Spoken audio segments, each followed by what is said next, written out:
Assalamu alaikum wa rahmatullahi wa barakatuh. Inna alhamdulillah wa salatu wa salamu ala ashrafil anbiya wa ala alihi wa ashabihi wa man wala. Bismillahi ta'ala, we will do the session on parenting today and tomorrow, and if we don't finish this weekend then we'll do the same thing next weekend, but inshallah we'll try and see if we can complete it this weekend. I want to begin with the recitation of ayat of Surah Al-Luqman, where Allah subhanahu wa ta'ala has mentioned the issue of parenting. He's mentioned the advice that Sayyidina Luqman alayhi salam gave to his son. And that's a good point to begin with, and inshallah we are going to be using those ayat also in the presentation itself. So I will just read the Quran to begin with, and then when we come to those ayat in the presentation we will see their meaning. أعوذ بالله من الشيطان الرجيم بسم الله الرحمن الرحيم ولقد آتينا لقمان الحكمة أن اشكر لله ومن يشكر فإنما يشكر لنفسه ومن كفر فإن الله غني حميد وإذ قال لقمان لابنه وهو يعظه يا بني لا تشرك بالله إن الشرك لظلم عظيم ووصينا الإنسان بوالديه حملته أمه وهنا على وهن وفصاله في عامين أن اشكر لي ولوالديك إلي المصير وإن جاهداك على أن تشرك بما ليس لك به علم فلا تطعهما وصاحبهما في الدنيا معروفا واتبع سبيل من أناب إلي ثم إلي مرجعكم فأنبئكم بما كنتم تعملون يا بني إنها إن تكو مثقال حبة من خردل فتكن في صخرة أو في السماوات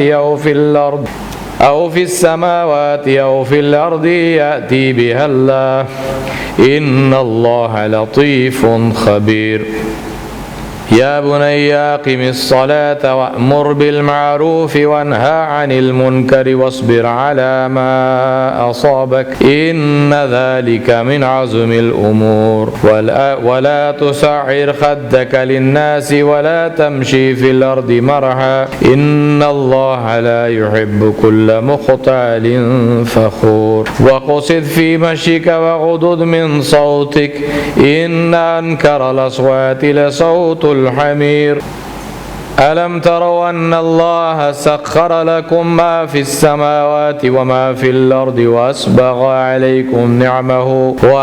عليكم نعمه ظاهرة وباطنة ومن الناس من يجادل في الله بغير علم ولا هدى ولا كتاب منير وإذا قيل لهم اتبعوا ما أنزل الله قالوا بل نتبع ما وجدنا عليه آباءنا أولو كان الشيطان يدعوهم إلى عذاب السعير صدق الله العظيم. I recited for you the ayat of Surah Al-Luqman from 12 to 21. We're talking about the issue of parenting and the issue of creating standard bearers of Islam, inshallah. Question I want to ask you is this.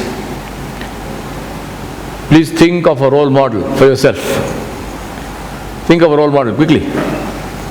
Maybe somebody you know personally, maybe someone else. Have you all thought of a role model? Yes? So how many of you is it a parent? Normal distribution. 2 people out of 200. I've asked this question in many countries in the world. I have never ever had a show of hands of more than 5%. For 95% of people, their role model is not a parent. Now, next question. If your children were sitting here and I asked them the same question, how many of them would think of you?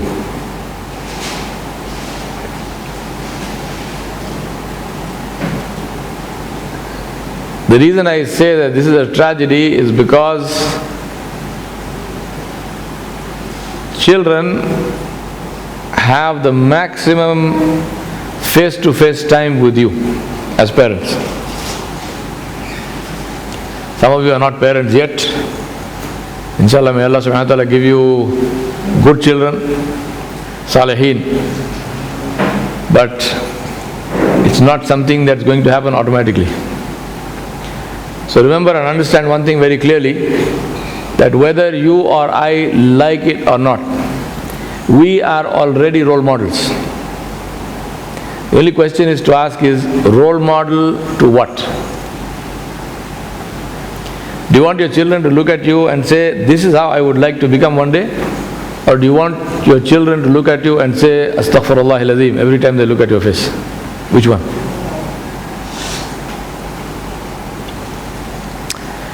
So question is, to ask you is this: are you a parent by chance or by choice? Are you a parent by chance? Accidentally? Just happened? Or did you consciously choose to be a parent? The reason I'm asking this is not because however it happened, it happened. But the point is that today you can choose to change that and say, from today I will consciously choose to be a parent. Maybe the child just happened. Doesn't matter. But from today, no matter how old the child is, I consciously choose to be a parent. And that choice is yours. So when does it start? When does parenting start? Parenting starts very early. Parenting starts long before you have children. It starts with a conscious decision to be a parent. And then it continues once you conceive. Once the lady conceives, parenting continues in what you do. There are many stories of the Salaf where when the child was born and the child started to speak, the child was reciting the Quran, ayat of Quran.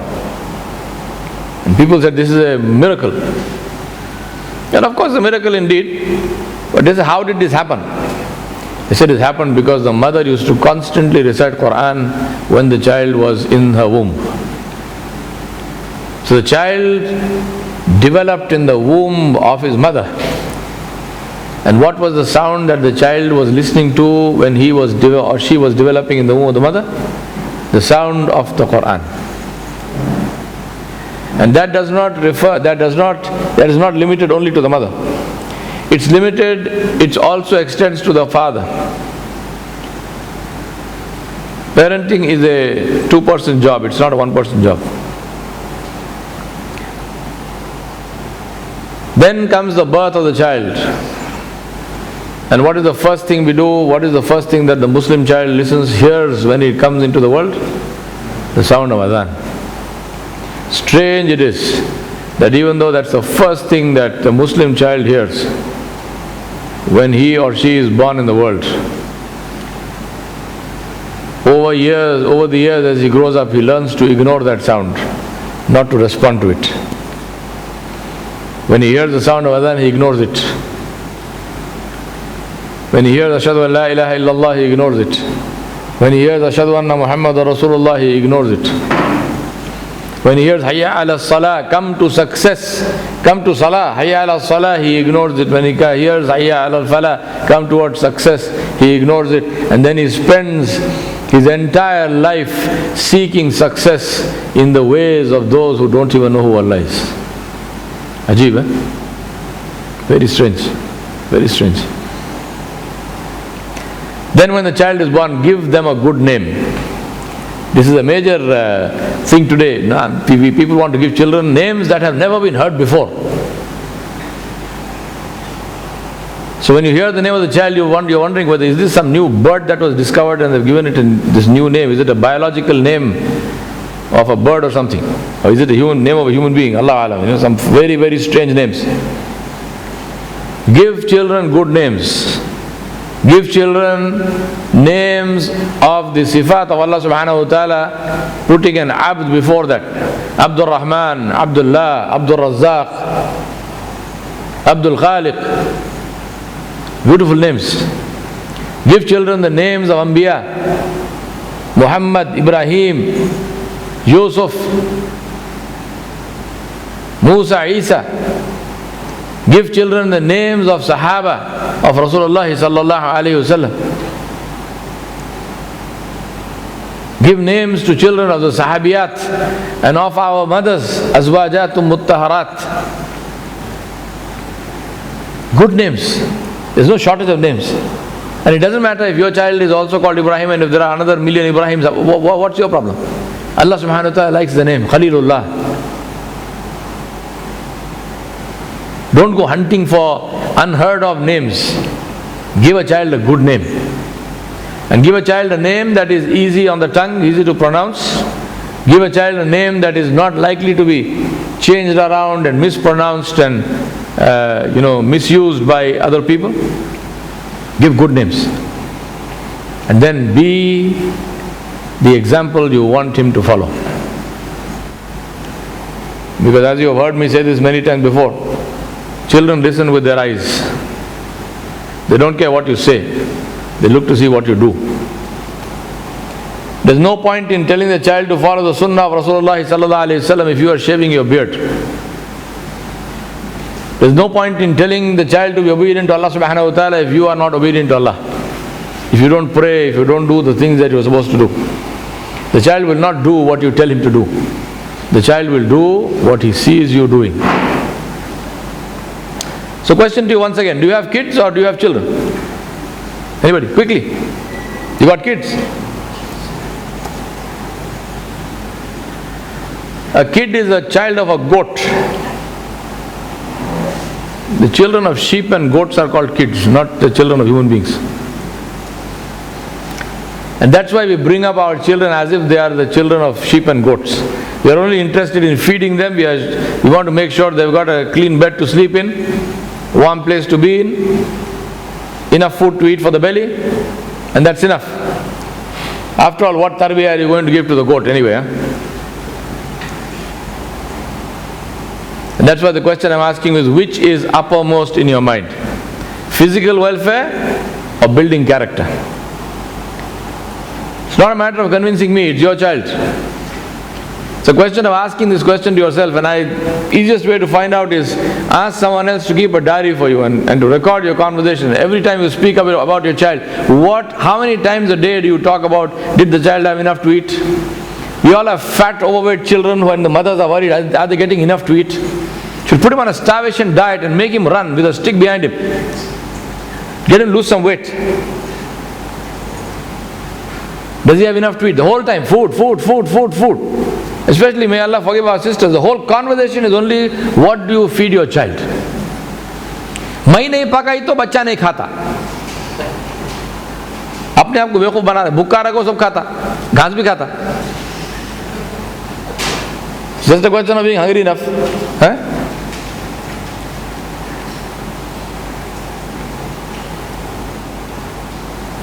And that's why we talk about parenting with awareness, not parenting unconsciously. That Bringing Up a Muslim Child is my book, and that book is published in South Africa. Is it published here? No. We'll inshallah get it published here also. But that's the cover of the book published in South Africa. Why am I saying Bringing Up a Muslim Child? What is the difference? Is there a difference in the first place? If so, what is the difference?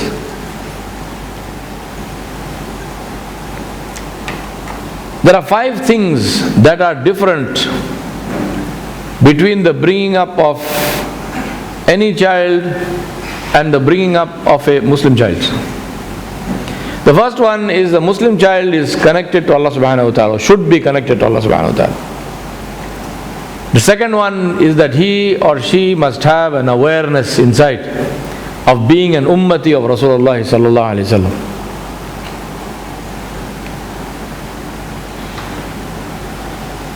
The third one is he or she must grow up with a sense of responsibility, not only towards himself and towards his family, but towards the whole world. A sense of responsibility for the whole world. The fourth one is he must grow up with a sense of accountability to Allah subhanahu wa ta'ala. And the fifth one is that this child must grow up with the drive to excel. And not just excel mindlessly, but excel to showcase Islam to the world. These are the 5 things that differentiate and distinguish a Muslim child from every other kind of child.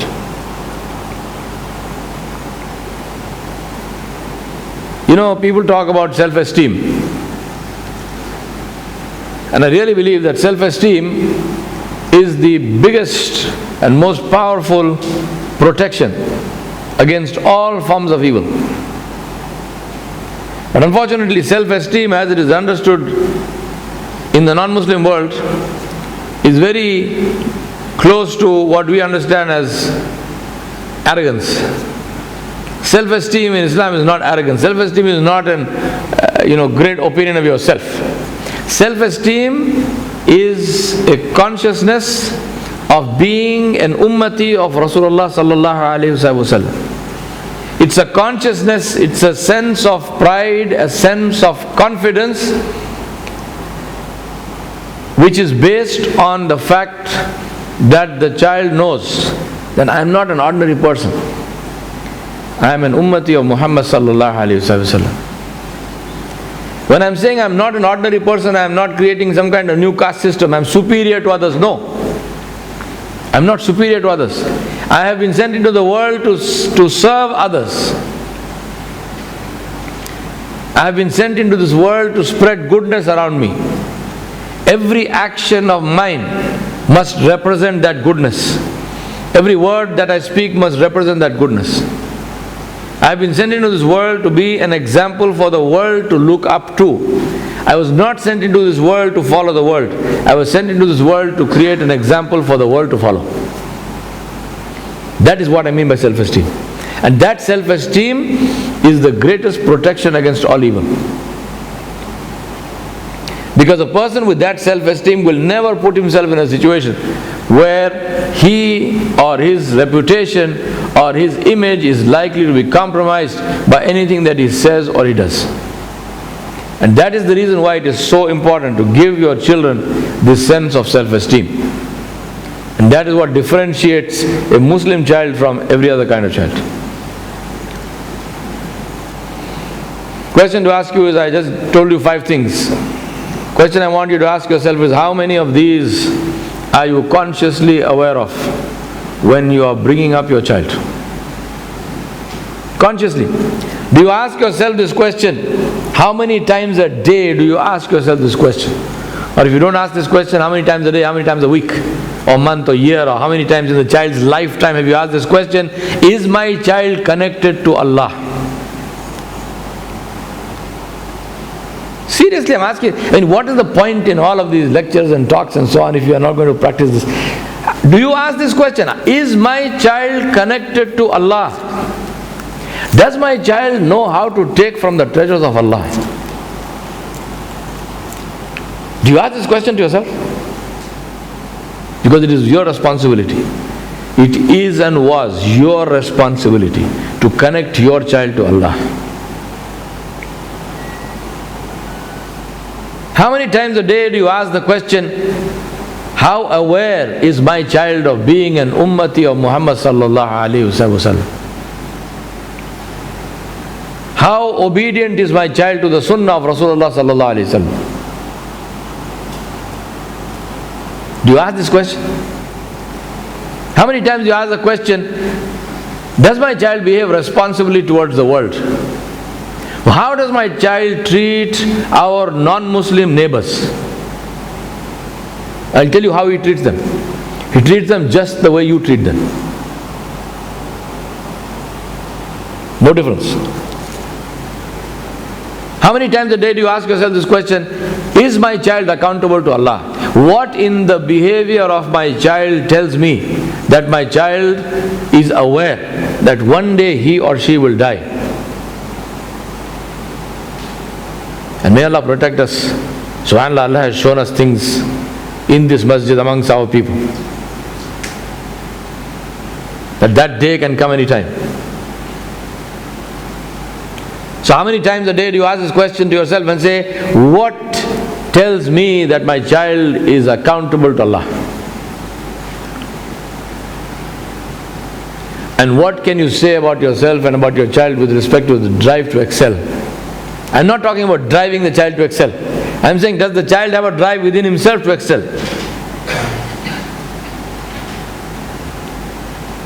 We constantly hear this statement, to say that when you say moment, anything you say, can we do this? Can we do? No, बच्चों के exam है. बच्चों के exam है तो आपको क्या problem? If children have exams, what's your problem? But your problem because your child does not know who he is. Your child is a car without an engine, push cart.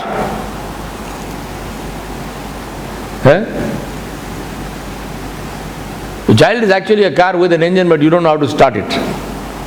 So Allah created the engine, but Allah subhanahu wa ta'ala gave you the key to start it, but you never tried the key, you have no idea, you have no clue how to start the engine, and you think that driving the car means to push it.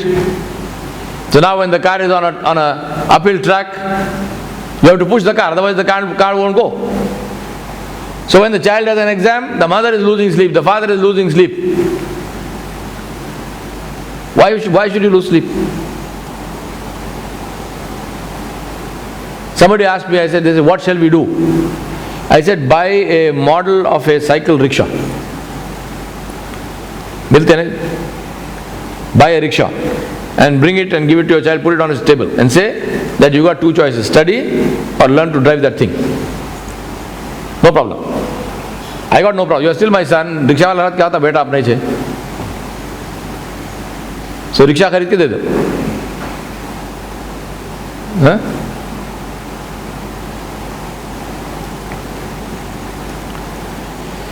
So what is Allah subhanahu wa ta'ala's model of parenting? And I recited for you this ayat of Surah Luqman, where Allah subhanahu wa ta'ala said, وَلَقَدْ آتَيْنَا لُقْمَانَ الْحِكْمَةَ أَنِ اشْكُرْ لِلَّهِ وَمَنْ يَشْكُرْ فَإِنَّمَا يَشْكُرُ لِنَفْسِهِ وَمَنْ كَفَرَ فَإِنَّ اللَّهَ غَنِيٌّ حَمِيدٌ. And indeed we bestowed upon Luqman alayhi salam hikmah, wisdom, fiqh fi din, understanding of the religion, saying, give thanks to Allah. Everything begins with thanks to Allah subhanahu wa ta'ala. Alhamdulillahi Rabbil Alameen. All praise and all thanks to Allah subhanahu wa ta'ala, who is the Rabb of the Alameen. And Allah subhanahu wa ta'ala then reminds and says, and whoever gives thanks, he is not doing any favor to Allah. He gives thanks for the good of himself. And whoever is ungrateful, then verily Allah subhanahu wa ta'ala is Al-Ghani, free from all wants and worthy of all praise. Allahu Ghaniyun Hamid, free from all wants and worthy of all praise. وَإِذْ قَالَ لُقْمَانُ لِابْنِهِ وَهُوَ يَعِظُهُ يَا بُنَيَّ لَا تُشْرِكْ بِاللَّهِ إِنَّ الشِّرْكَ لَظُلْمٌ عَظِيمٌ. What is the first step after recognizing Allah subhanahu wa ta'ala and thanking Allah subhanahu wa ta'ala? Is to say, Ashhadu an la ilaha illallah wahdahu la sharika lahu, lahul mulku wa lahul hamdu wa huwa ala kulli shayin qadir. Is to accept the oneness of Allah subhanahu wa ta'ala, to accept tawheed and never to commit shirk. So the first piece of advice after recognizing Allah subhanahu wa ta'ala and thanking Allah subhanahu wa ta'ala is when Luqman alayhi salam said to his son, O my son, do not join in worship others with Allah. Verily joining others in worship with Allah is a great zulm, it's a great oppression, it's a great wrong indeed. Inna shirka la zulmun azim. Once again, the issue of translations. Inna is a emphasis, and the lam before zulm is again another emphasis. Inna shirka la zulmun azim.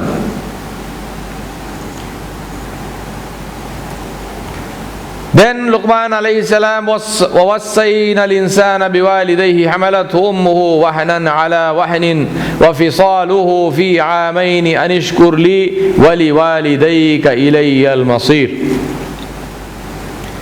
After recognizing Allah subhanahu wa ta'ala and thanking Allah subhanahu wa ta'ala, the first right is the right of Allah.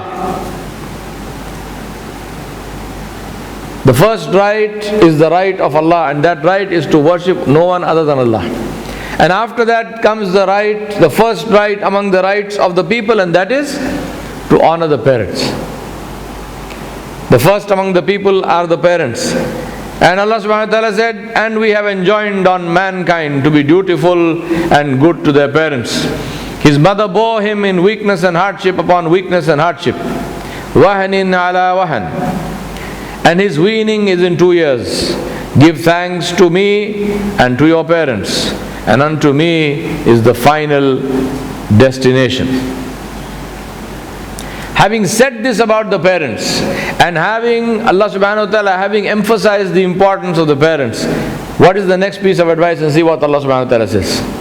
وَإِن جَاهَدَاكَ عَلَىٰ أَن تُشْرِكَ بِي مَا لَيْسَ لَكَ بِهِ عِلْمٍ فَلَا تُطِعْهُمَا وَصَاحِبْهُمَا فِي الدُّنْيَا مَعْرُوفًا وَاتَّبِعْ سَبِيلَ مَنْ أَنَابَ إِلَيَّ ثُمَّ إِلَيَّ مَرْجِعُكُمْ فَأُنَبِّئُكُمْ بِمَا كُنْتُمْ تَعْمَلُونَ.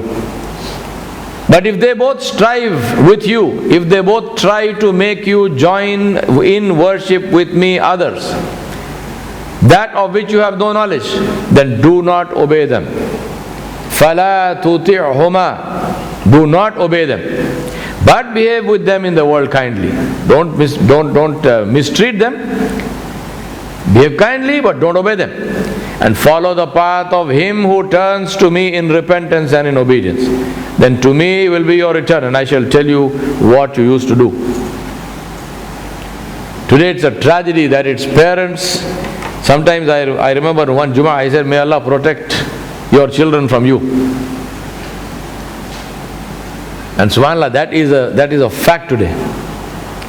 Muslim parents are the biggest cause of the misguidance of Muslim children, not anybody else. I know of instances where girls want to wear the hijab, but the parents don't allow them to wear the hijab. And they tell them that you will not get married if you wear a hijab. So I tell them, you will not get married to somebody who is obedient to Allah subhanahu wa ta'ala. You will get married to every scoundrel who is there who wants to disobey Allah. No problem. Decide who you want to marry.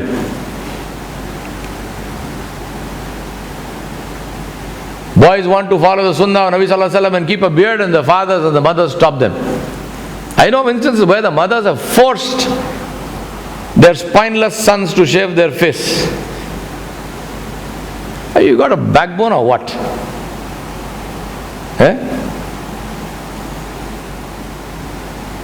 La hawla wa la quwwata illa billah. Why do we have the seerah? Throw it in the garbage. Throw it in the garbage. That's more honest. That is more honest than doing what you are doing. You claim to be an ummati of Muhammad sallallahu alayhi wasallam and you destroy his sunnah every day. That is shameful and dishonest.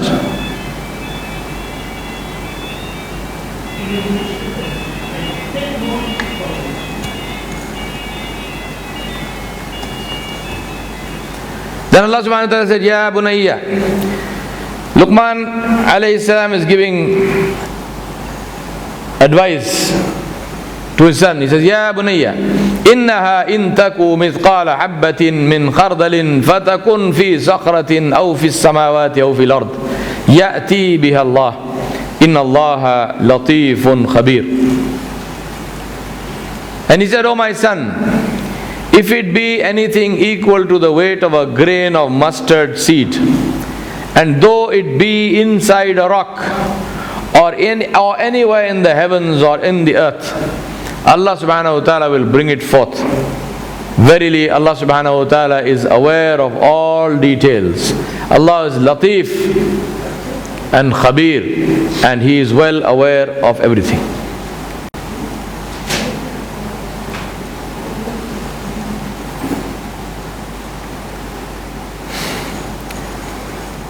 And then he said, Ya bunayya aqimis salah. So we're talking about haqq of Allah subhanahu wa ta'ala, that He should be worshipped and no one other than Him should be worshipped. And then we talked about the haqq of the parents. And then we talked once again of the haqq of Allah subhanahu wa ta'ala, which supersedes the haqq of the parents. Please understand. Don't just read the Quran without understanding. Why is Allah subhanahu wa ta'ala mentioning that do not obey your parents if they tell you to disobey Allah? Because the haqq of Allah subhanahu wa ta'ala supersedes the haqq of the parents. The parents' haqq is not bigger than the haqq of Allah. And then once that happens, what is the next step? Is to look at the glory and majesty of Allah subhanahu wa ta'ala and say that nothing but nothing is hidden from Allah subhanahu wa ta'ala. That Allah subhanahu wa ta'ala knows everything. No matter how hidden you think it might be, from Allah subhanahu wa ta'ala it is not hidden. Even if it is a mustard seed inside a rock.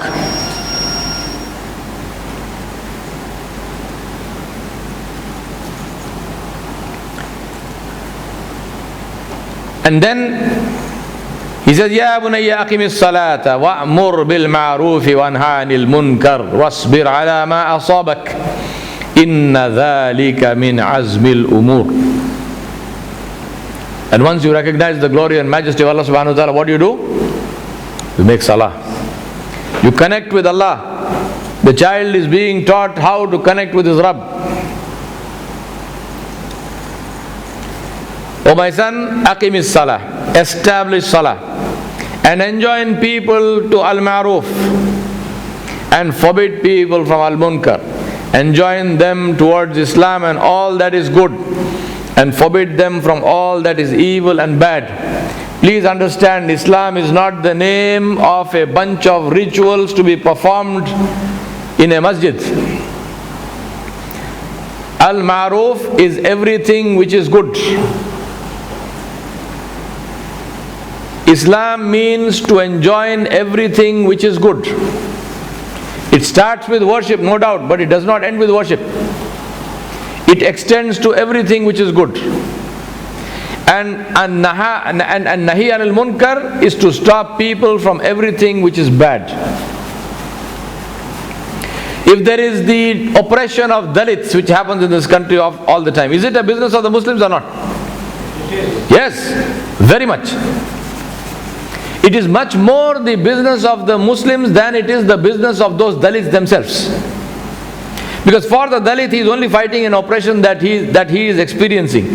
But for the Muslim he has to answer to Allah subhanahu wa ta'ala why he kept silent when somebody else was being oppressed. When women are being objectified and their bodies are being used to sell everything from cigarettes to biscuits to cars to motorcycles, is it the business of the Muslims to try to put a stop to that or not? It is. Because otherwise you are responsible to Allah subhanahu wa ta'ala. But the problem is that when Muslims themselves have a problem, when Muslim women themselves have a problem covering their head, even though Allah subhanahu wa ta'ala has ordered it, what are you going to do with others? Please people understand, neither you nor I will live forever. As I said, we have seen our own brothers and sisters from this very masjid, young and old, who were with us and today they are not with us anymore.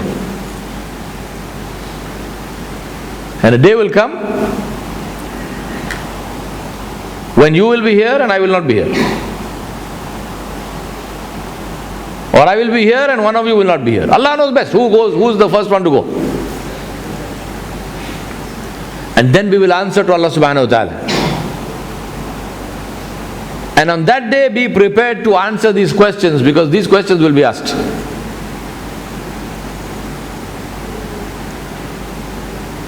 Today when you say cover your head, people say it's a choti cheez, it's a small thing. Question is, if it's a small thing, why don't you do it? If it's a small thing, what's the problem with doing it? Please, don't fool yourself. Do not fool yourself, because you're not fooling anybody else, least of all Allah.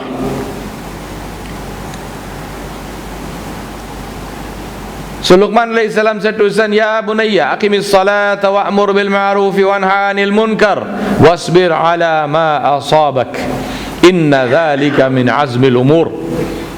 O my son, establish salah and enjoin people to al-ma'ruf, everything which is good, and forbid people from al-munkar, everything which is evil.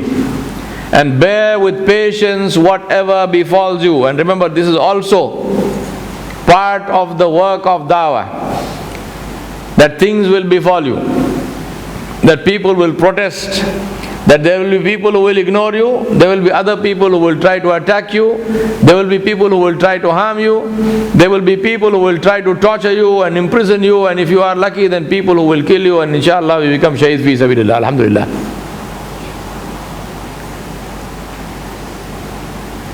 All this will happen. And what is Allah subhanahu wa ta'ala saying? Wasbir ala ma asabak. Behave with sabr. Behave with sabr.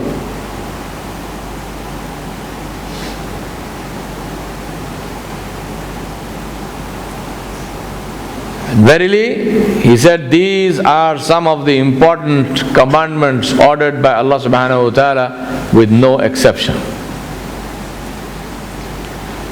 And then he said, وَلَا تُسَعِّرْ خَدَّكَ لِلنَّاسِ وَلَا تَمْشِي فِي الْأَرْضِ مَرْحًا إِنَّ اللَّهَ لَا يُحِبُّ كُلَّ مُخْتَالٍ فَخُورٍ. And he said, do not turn your face away from people with pride. Don't be arrogant, and don't walk in insolence through the earth. Verily, Allah subhanahu wa ta'ala does not like the arrogant boaster. وَقْصِدْ فِي مَشِيكَ وَغْضُضْ مِنْ صَوْتِكَ إِنَّ أَنْكَرَ الْأَصْوَاتِ لَصَوْتُ الْحَمِيرِ. And he said, and be moderate, do not show insolence, and lower your voice. Verily the harshest of all voices is the voice of the ass, the braying of the ass.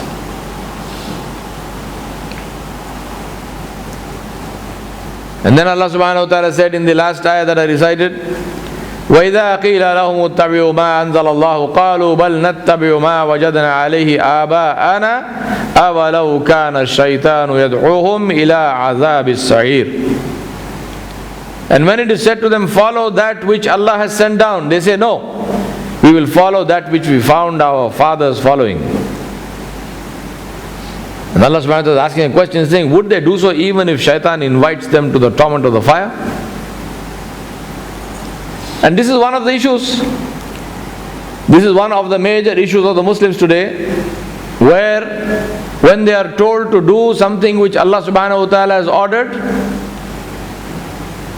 they talk about custom and practice. They say, this is the practice in our family, or this is the practice in our community, or this happens in this city, or whatever. And Allah subhanahu wa ta'ala is saying, are you going to do that even if that practice takes you to the Jahannam? Are you going to do that practice even if it is shaitan leading you into the fire? My brothers and sisters, I want to remind you that your child is from your earning. And that is the reason why the amal of the child, the actions of the child can be a source of goodness or badness, a source of good or evil for you. Either way. The child is from your own earning. And that's the reason why the amal of the child affect you. We have the ahadith, 3 of them, one from Ibn Majah, where Abu Qatada radiallahu anhu has reported from Rasulullah sallallahu alaihi wasallam, who said that the best a man can leave behind after his death are 3 things. A righteous child who makes dua for him, an ongoing sadaqah whose rewards continue to reach him, and knowledge that continues to be implemented after him. Abu Hurairah radiallahu anhu reported in another hadith, where Rasulullah sallallahu alaihi wasallam said, when a human being dies, all all of his deeds are terminated except three: an ongoing sadaqah, knowledge from which others benefit, and a righteous child who makes dua for him. Aisha radiyallahu anha reported that Rasulullah sallallahu alaihi wasallam said, "Indeed, the best that one eats is that which he has earned, and his child is from his earning." And that is reported in Musnad Imam Ahmad and in Abu Dawud. These ahadith indicate that a righteous child benefits his deceased parents with dua, and that he can benefit them from spending sadaqah on their part and doing other deeds. And therefore, because your child is from your earnings, the deeds of the child will harm you or they will benefit you. And the choice is yours. Now do remember, if you have taken enough steps to bring up your child properly, and if, may Allah forgive and may Allah protect, if it so happens that despite all the effort you made, your child still turns out to be or goes astray at some point in time, then inshallah you are not responsible for that, because you made enough effort. But if you brought up your child like you brought, as I said, do you have kids or you have children? So if you got kids and you brought up your child like a goat, that's what a kid is, isn't he? Son of a goat. So if you brought up the child like a son of a goat, then you are responsible, because that thing does not understand what is right and what is wrong. It only knows to eat.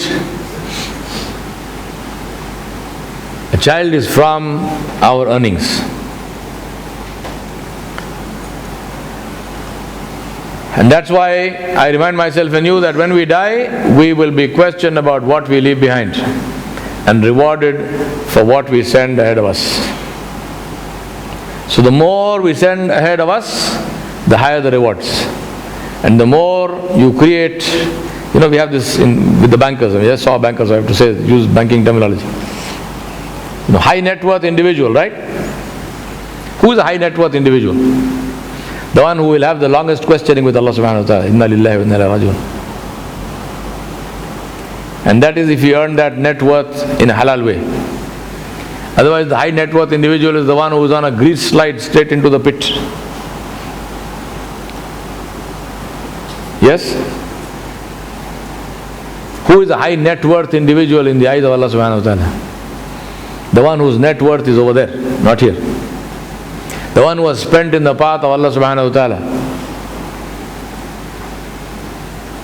As I mentioned before, strange thing with the Muslims, even zakat, 2.5%, they have problems with paying. And they argue and they try to find loopholes and they try to ask, do I need to pay it on this and that? Do I need to pay it on that? 2.5%.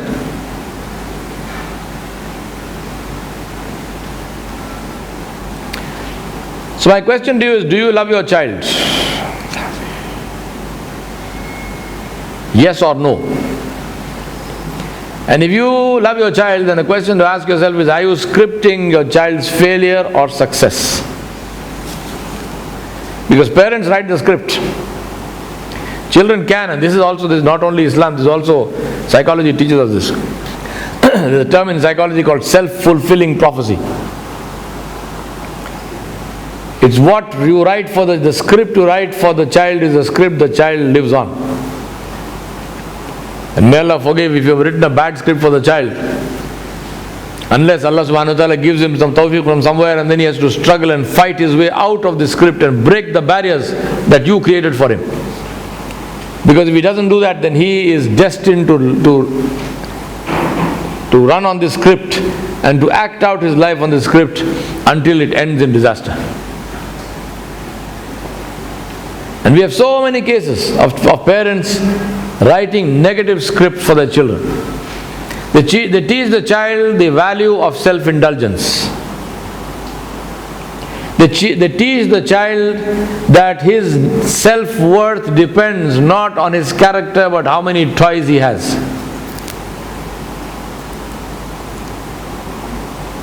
They teach the child that must look good, not in comparison to his own potential, not in comparison to people of character, but in comparison to other children, and that look good means that he must outshine them in things of the dunya. So as the child grows now, what happens? From a dinky car he gets a Harley Davidson motorcycle. Same toy. The only difference is price tag is different. That's why they say, in most cases, the difference between men and boys is the price of their toys. Nothing else. Same mental level. 4-year-old. So ask yourself, what are you scripting? Are you scripting the failure of your children, or are you scripting their success? And you want to answer that question, you want to ask yourself another question and saying, how are you preparing them for the responsibility that they will have to shoulder? And then a third question, what are you doing differently from other people? And how is that helpful? You might say, the thing I'm doing differently is that my kid always wears Armani suits. But does it help? Ask the bug who eats your suit whether the Armani suit tastes differently from a bag of sackcloth. The bug doesn't know the difference.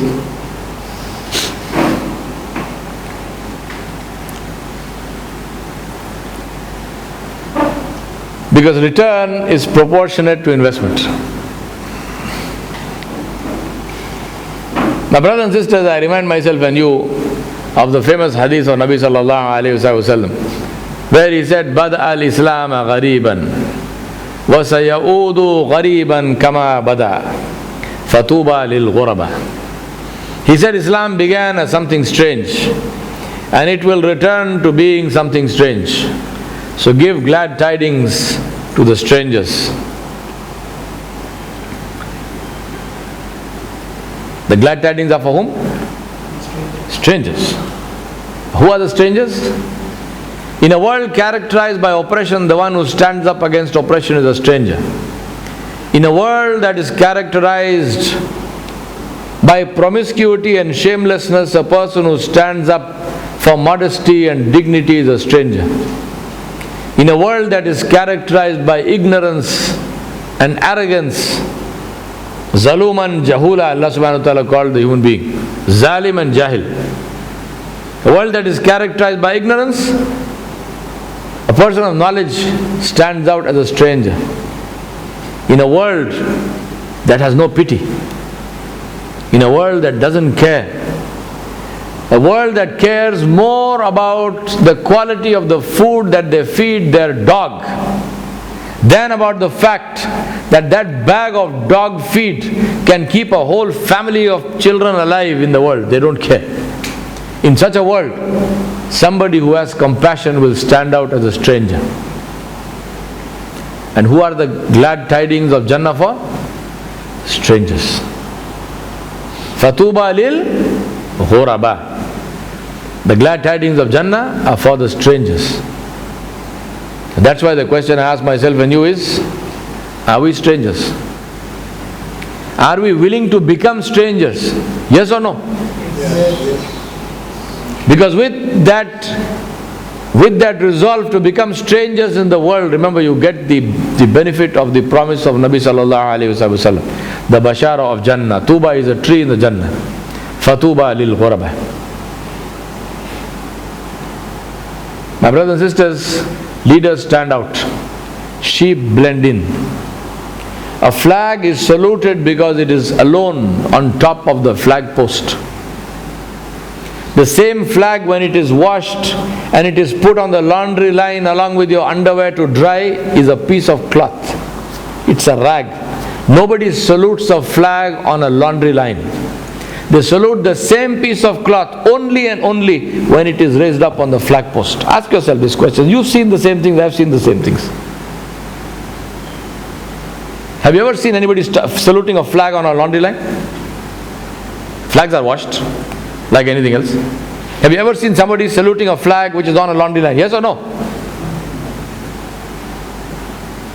But the same piece of cloth, a flag is a piece of cloth. It's a symbol of something. A flag in itself is a piece of cloth like every other piece of cloth. But why is it saluted? Because it is a standard. It is a symbol. It stands for something. It stands for a nation, and it stands for all that that nation stands for. It stands for the values of that nation. It stands for the greatness and glory of that nation. What about the flag which stands for Allah subhanahu wa ta'ala? And that flag is not a piece of cloth. That flag is a human heart. That flag is a human being. You think it has no value?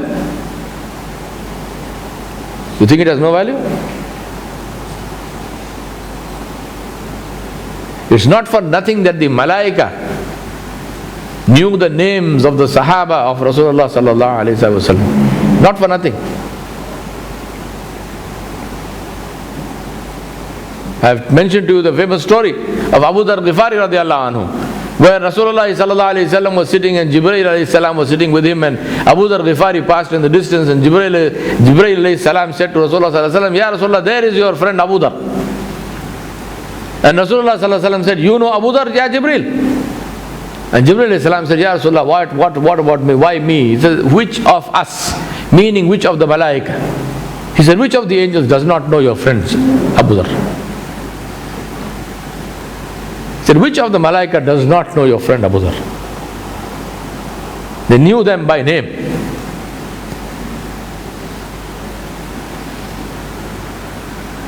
Beings from another world who obey Allah and who never disobey Allah subhanahu wa ta'ala. They knew the Sahaba of Rasulullah sallallahu alaihi wasallam by name. Why? Because the Sahaba of Rasulullah sallallahu alaihi wasallam were the Ghuraba. They were the Gharib. People looked at them and they said, Ajib, who is this man? Who is this woman? Who will not give up her religion even when Abu Jahl is threatening to kill her, and who chooses to die at the hands of Abu Jahl but will not give up her religion. What kind of woman is this? Sumayya radiallahu anha. What kind of woman is this? Does she have no sense? She's got no intelligence? She doesn't understand that life is threatened? So what? Just say.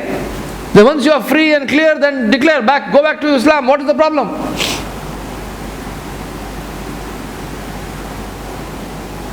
What is this? Who is this man? What kind of man is this? Yasir radiallahu anhu, the father of Ammar. Ammar ibn Yasir radiallahu anhu. What is the matter with this man Yasir? That Abu Jahl has tied him on the ground, he's put him on the ground and he's tied a horse each to his limbs. And he is about to literally tear him apart. And all he says is, just say that you are not a Muslim. And Yasir tells him, go to hell. He said, I will not change. What kind of man is this? What kind of man is this? Unreasonable people, eh? Strange people. Strangers. Al-Ghuraba. And Yasir radiallahu anhu is torn apart. Ammar ibn Yasir radiallahu anhu, he recanted. He gave up Islam. Then he went to Rasulullah sallallahu alaihi wasallam and he said, Ya Rasulullah, out of fear I did this, but I am a Muslim. Will Allah forgive me? And Rasulullah sallallahu alaihi wasallam said, yes, Allah will forgive you. But I am not here to stand in judgment of the Sahaba, Ridwanullahi alayhim ajma'in. May Allah subhanahu wa ta'ala protect me from that. But the question I ask myself is, in the eyes of Allah, what level is the level of the Iman of Abu Yasir, of Abu Ammar? What is the level of Iman of Yasir, Abu Ammar? Is it the same? Al-Ghuraba, Gharib. What manner of man is this? That his salah, just seeing him pray, without even talking, he is not even inviting anybody to Islam, nothing. Just seeing him pray, people accept Islam. What manner of man is this? That his salah is seen as a threat by the enemies. And the only condition that the Quraysh of Makkah put on Abu Bakr as-Siddiq radiyallahu anhu, what is the only condition they put on him? Pray inside your house. Right? Ajib. They are not saying don't talk to our people, don't do this, don't. No. It's only one condition. You can come and live in Makkah, no problem. Only one condition. Pray where nobody can see you. Pray inside your house. What kind of condition is this? What kind of salah is that? What kind of salah is this?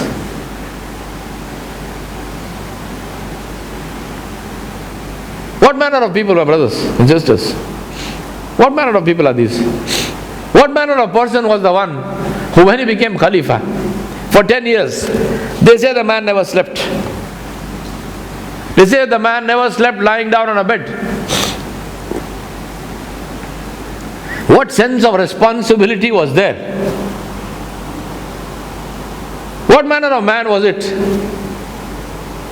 that he took when he had the control of the armies? When he had, not because he didn't have material, he had the control of the armies. He was the Amirul Mu'mineen. He was the first one to have that title of Amirul Mu'mineen. A man who commanded generals, who commanded thousands of soldiers. When he was called to go to Jerusalem to take the keys, he goes with one servant and the two of them share one camel. You mean there wasn't another camel in Medina?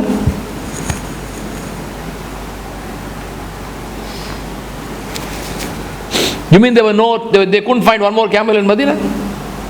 What was the need for Umar ibn al-Khattab to walk part of the way and his servant to walk part of the way?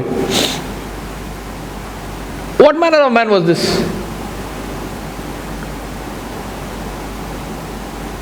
What manner of man was this that when he reached Jerusalem in that condition,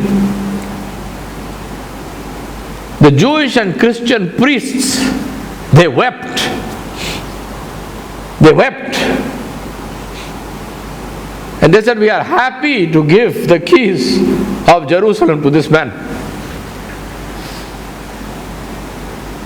Because this is the description of the leader of the Muslims that is written in our books.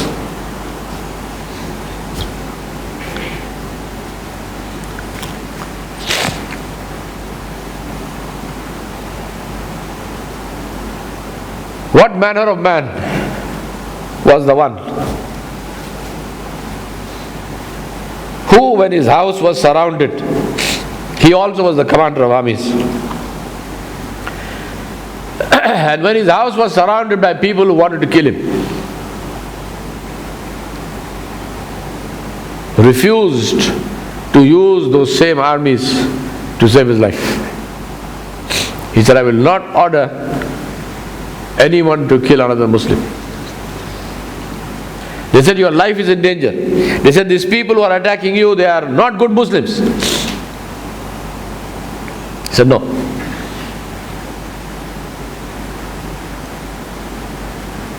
What manner of man was it that died Shaheed fi sabilillah, reading the Quran?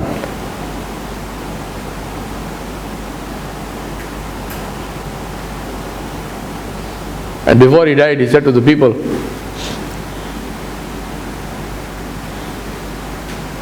he said, I saw Rasulullah sallallahu alaihi wasallam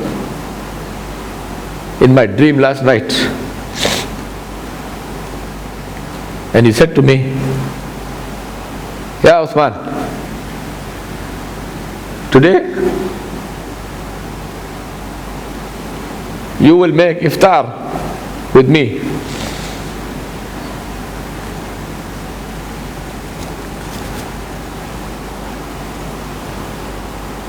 He died a shaheed fi sabilillah in a state of sawm, in a state of fasting, reading the Quran.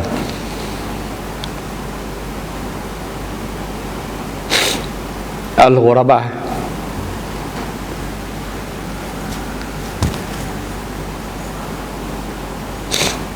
The standard is high.